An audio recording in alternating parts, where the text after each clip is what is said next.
What's going on, everyone? A little different video for this one. Let's just cover one thing. Yes, I'm in my own house wearing my mask for my own reasons. Don't worry about it. Don't question it. This video is brought to you by Rage. No, it's not. It's not brought to you by anybody. I've never known my videos are sponsored. But let's dive right into this video. And this is about increasing immersion in train simulators. And by that I mean VR. We're talking VR, guys. But I've wanted to talk about this for a while. So let's dive right in. Let's kind of, before we dive into the VR, let's talk about how train simulators can be made more immersive without VR and what VR brings to that immersion.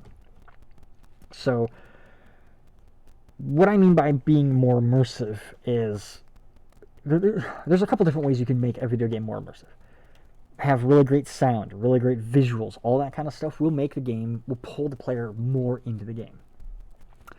One of the things that kind of can also increase that immersion is peripherals.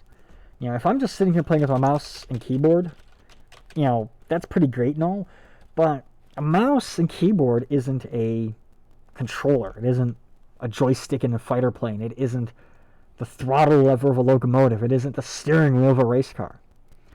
An easy way to kind of bring controllers in, a universal way, is something like a Xbox controller. Now, this is an original 360 controller. This is specifically a Halo 3? Yeah, Halo 3 edition of this controller. And I love this controller, and I use it all the time for playing Halo and other shooters because that's what it's good for. And once you have this in your hand, you're like, oh wow, this is pretty good. This is a little easier, a little more relaxed. But again, this isn't a steering wheel out of a racing car. This isn't the joystick out of a fighter plane. This isn't the throttle of a locomotive. We can go a little more advanced, and this actually will pull the user more into the experience with a more appropriate controller like, well, this Thrustmaster HOTAS. If I'm playing DCS World, I'm playing Aces High, playing War Thunder, and I've got my hand on this, I'm now a little more pulled into the experience because not only do I have a more appropriate controller to match what my virtual controller is in game, but it feels good. My hand is now like, oh, I'm actually in the game. It's like it pulls me in more. Take it a little further, if I'm playing something like X-Plane and I'm flying an airliner or flying a Cessna in Microsoft Flight Simulator, this monstrosity of a setup right here, this is a yoke. This pulls me more into that experience by having all the buttons and switches and knobs and dials that I would expect to have in the aircraft.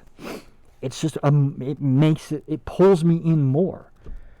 And of course, if I'm going to be talking peripherals and I'm going to be talking train simulators, I got to talk about the rail driver. Now, there we go. Now, yeah, it's not a 100% accurate representation of... I'm just messing up all over the place. It isn't a 100% accurate representation of what you would see inside of a locomotive.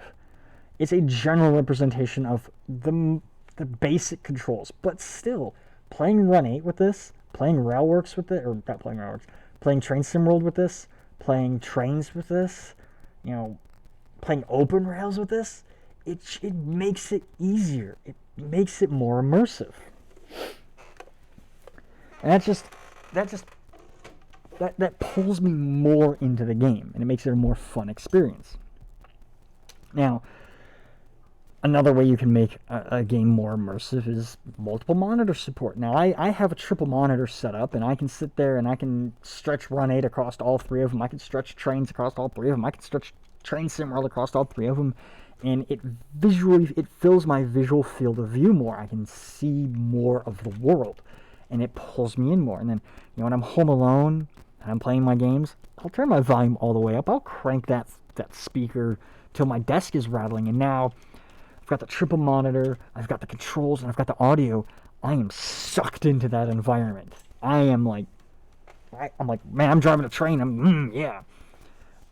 Little side note, little side story of how really good controls, really good visuals, you know, filling someone's field of view, and even just the audio you hear, how that can really pull you into an experience. A few years ago, I visited somebody in the city who has, or had, they moved out of the city, so they don't have it anymore. I think they took it with them.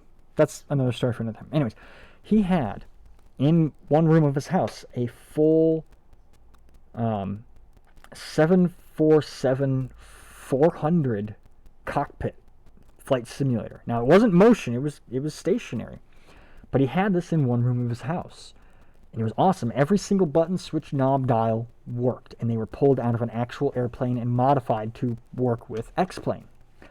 And he had projectors outside the windows, so you could look up and down, and you're sitting there looking through a window this big, but if you went like this, you could actually see up and down above it. And we're sitting in this simulator, and one guy's flying, and he's like, I want to turn left. So he banks the plane to the left and starts to make his turn. As the plane starts to bank, I'm sitting there right behind the pilot's seat, and the plane starts to bank, and my brain's going, the plane is moving. We need to compensate for the fact that the plane is tipping over. I reached up and grabbed onto a panel, and I leaned the opposite way the plane was going to go. And as I leaned, I fell over because, again, it wasn't a motion platform. So I'm like, I lost my balance, and I realized I was so pulled into that experience that I forgot that I was in a video game, that I was in a simulator. And that's the power of really good peripherals, good visuals, and good audio. My field of view was 100% airplane. The sound around me was 100% airplane. I thought I was in an airplane.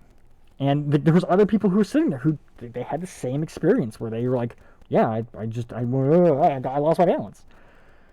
So having the multiple monitors and that kind of stuff and pulling in, having that incredible immersion makes the experience all that much more fun.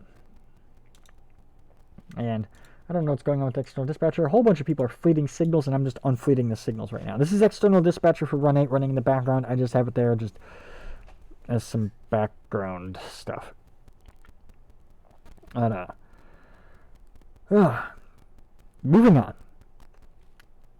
So if we have the really good visuals, Run 8 looks pretty good. Train Sim World looks really good, but it plays pretty badly. Audio, we got good sound from almost all these train simulators. And we have the Rail Driver peripheral. And I don't think any other company is really going to come out with anything better than that in any time soon, considering how tiny and niche the train simulator community is. And if you do the math, it works out to something like the number of people playing train simulators on Steam is like 0.005%. Versus the number of people on Steam who are playing VR, which is like 2.21%. There's about 544,000 people playing VR, and only about 175,000 people playing train simulators. That's a big difference. But it's a difference of like 300,000, almost 400,000 people. That's a lot of people.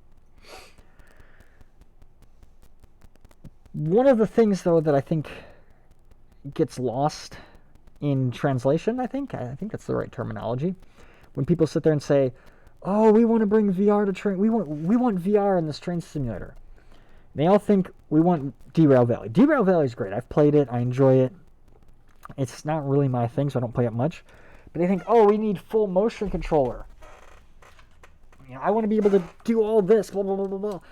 And realistically, no, you don't. We don't need these to play VR. I chuck these across the room, but I don't want to break them. And if you're wondering what these are, the Quest 2 controllers. These are the adapters for when I'm playing shooters. I've got a gun stock. I'll grab that in a second. Actually, I'll grab that. Not the gun stock. I'll grab the VR headset now because that's going to be the next prop I need. One of the things that I think Microsoft Flight Simulator 2020 does really well is they have they don't specifically make the game. They didn't specifically make the game VR. The way it works, you load the game up and you can toggle VR on and off. You can do it while mid-flight. I've done this. I started a flight in Detroit. I took off in VR, flew all the way up. Once I got to my cruising altitude, I disabled VR mode, took my headset off, and walked away. few hours later, when it was time to start my landing, my descent and land into Vegas, put the VR headset back on, turned on VR mode, and flew the rest of that flight in VR. During the 3 hours between Chicago and Colorado, I think it was Denver, was when I started my descent. I didn't have the VR on, but I was still playing. I still had my flat screen. I still had what you basically see behind me here. And I think one of the things that should really be considered if you're going to bring VR into a train simulator, Run 8 V3, next, development for VR in trains, development for VR in Train Sim World. I think that's something that should be considered is hot swapping. Let me drive my train in Barstow in VR. I'm doing my yard work and I've got the VR headset on and I'm using my rail driver to control my train. But once I get out onto the main and I'm just rolling along, somebody keeps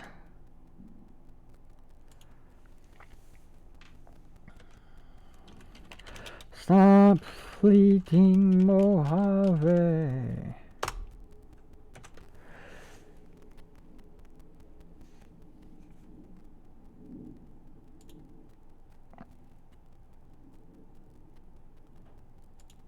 I just gotta yell at people.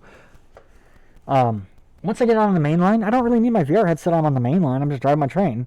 Let me just toggle back to non-VR mode.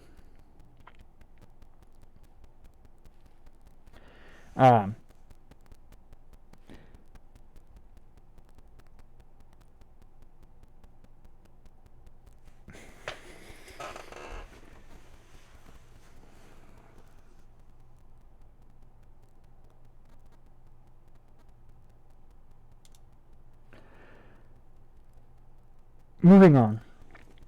What I really think the VR should be is not full hand controls. Again, it should be toggled between. It should be something that's toggled between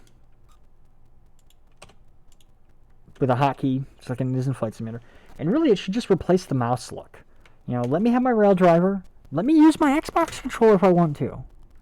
But then let me have the VR headset, and I've got the Quest 2 here, and I've got the Elite strap. I'll do probably another video on that later.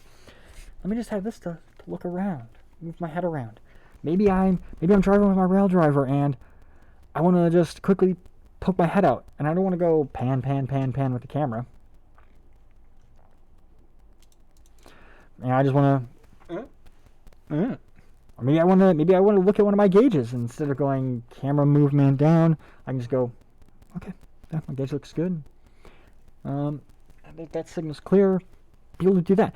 On top of that, one of the things that the camera movement does is you don't get what's called, I want to say it's parallax, where basically you've got two objects like this in line with each other. As they move, you can see that they change. You can see my fingers, even though they're in line with each other. Well, when you're in VR, you get that. I can move and I can see. Little experiment to do this. Take your hand and put it like this between your eyes, and then look at your hand. With one eye, you can see the palm of your hand. The other eye, you can see the back of your hand. If you close this one eye, you only see the inside of one hand, right? This is how most video games plays, with one eye open. And you only see the one half of something unless it moves over here, like that. VR, you can kind of do that. You can lean around, you can peek around something. Oh, I need to look over that. Okay, you could do that with VR. And I think that's one of the reasons why VR should come to these train simulators, is because it would just give you more. It would take that immersion level and allow you to see more. It would take that immersion level from 8, or not even 8, maybe a 6. The immersion level is a 6 to a 10, where I put the VR headset on and I start driving my train, and the next thing I know, it's 3 days later, and I have an 8.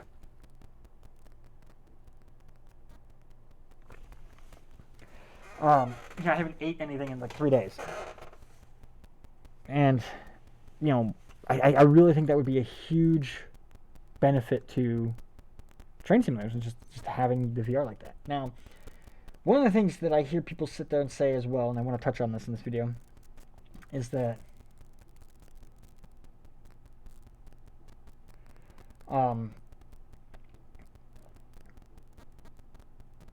is people. I've seen the devs sit there and say, well,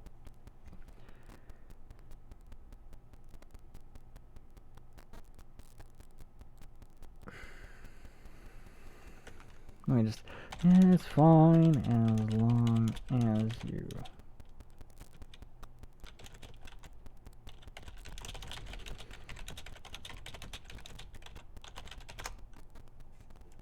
Nope, I'm running our channel.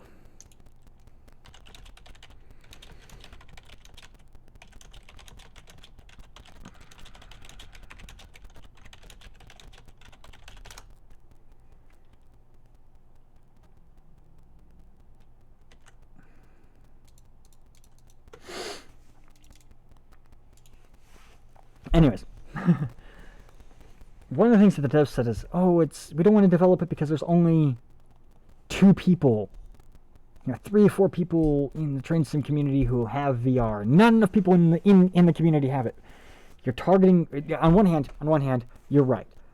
If the number of people in the train sim world forums or whatever is low and they don't want it, that's good. Listen to the community. On the other hand, maybe don't just target the community. Look at this. Think about it this way. If you developed the VR as not something that a handful of people don't have,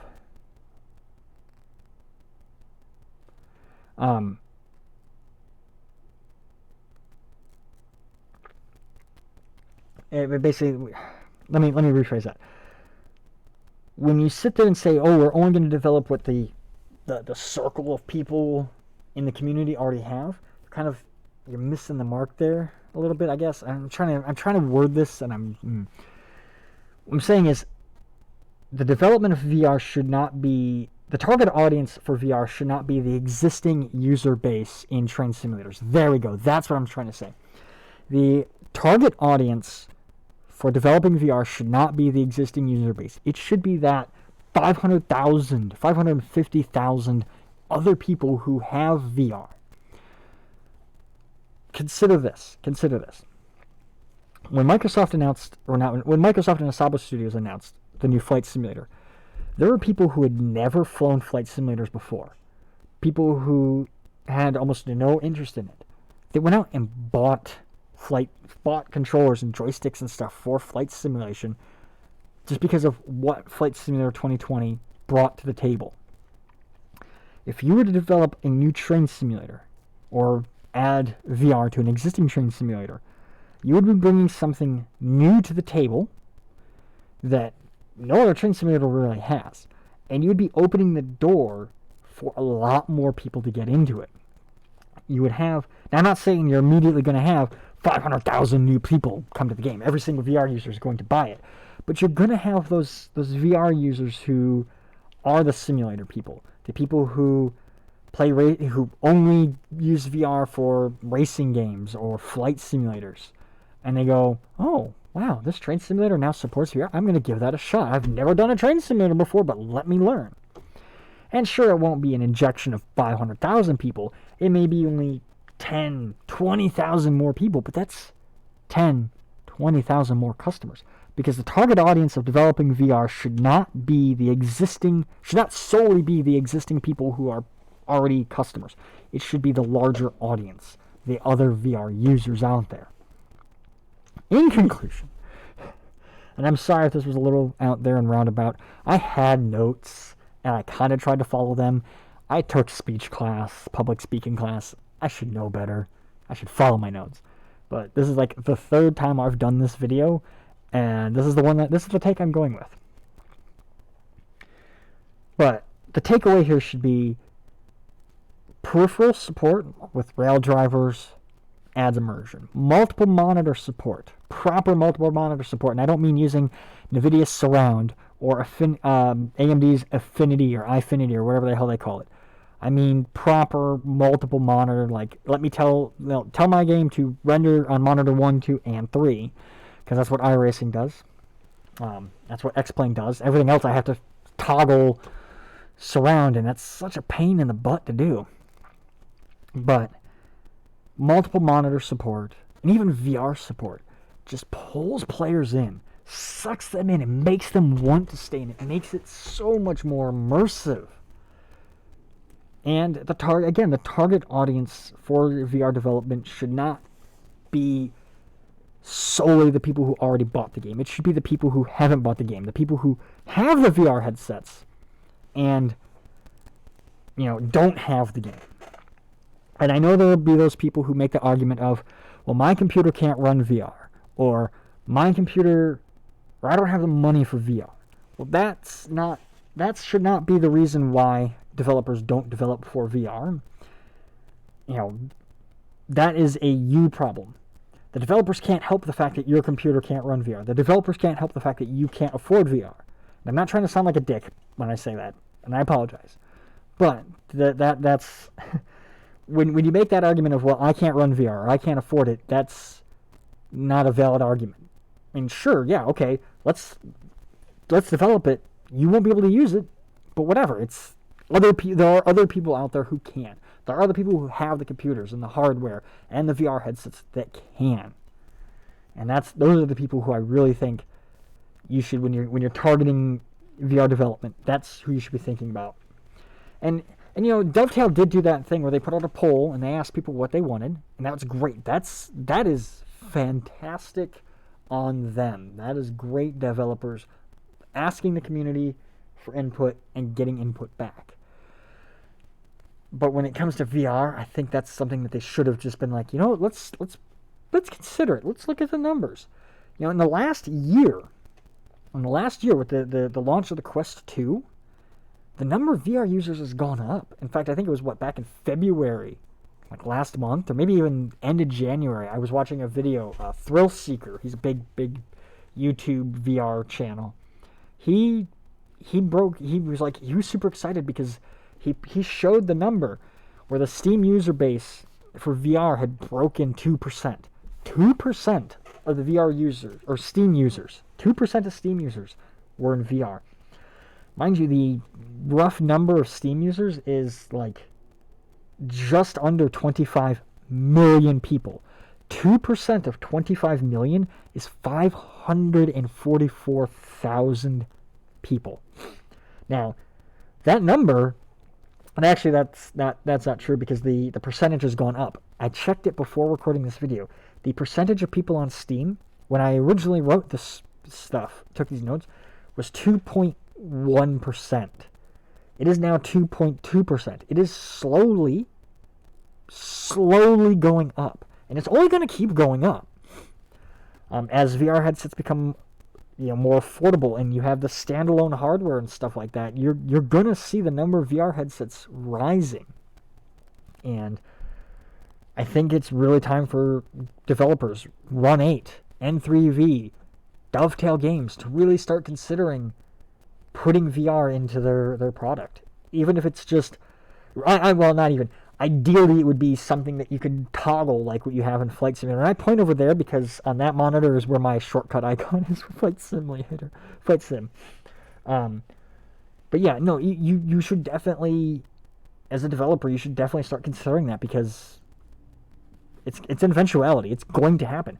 And if Dovetail doesn't do it, and if Run 8 doesn't do it, and N3V doesn't do it, somebody else is going to make a train simulator that's going to have it, and they're going to beat you to it. N3V already has VR on their roadmap. It might not be their next version of trains, but their next version after that will probably have some variation of VR support. I wouldn't be surprised if... I would actually be very surprised. I'd be very, very surprised if Run 8 V3 had VR support. But if it does, it's awesome. If it doesn't, oh well. And I'm not shocked. But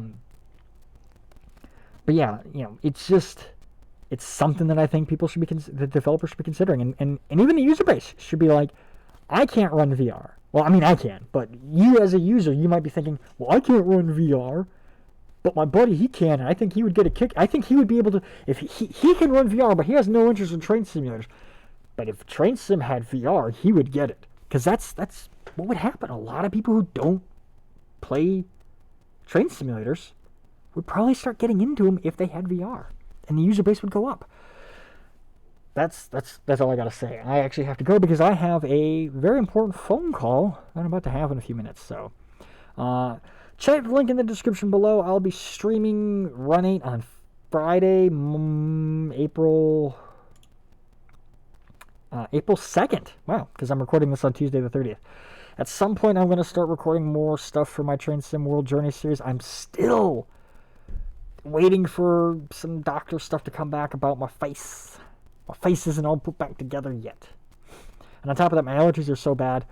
I've been blowing my nose all day. I've got blood gushing out of like the side of my noses, and that's part of why I'm wearing my mask, is to keep the blood from going all over the place and keep my allergies down.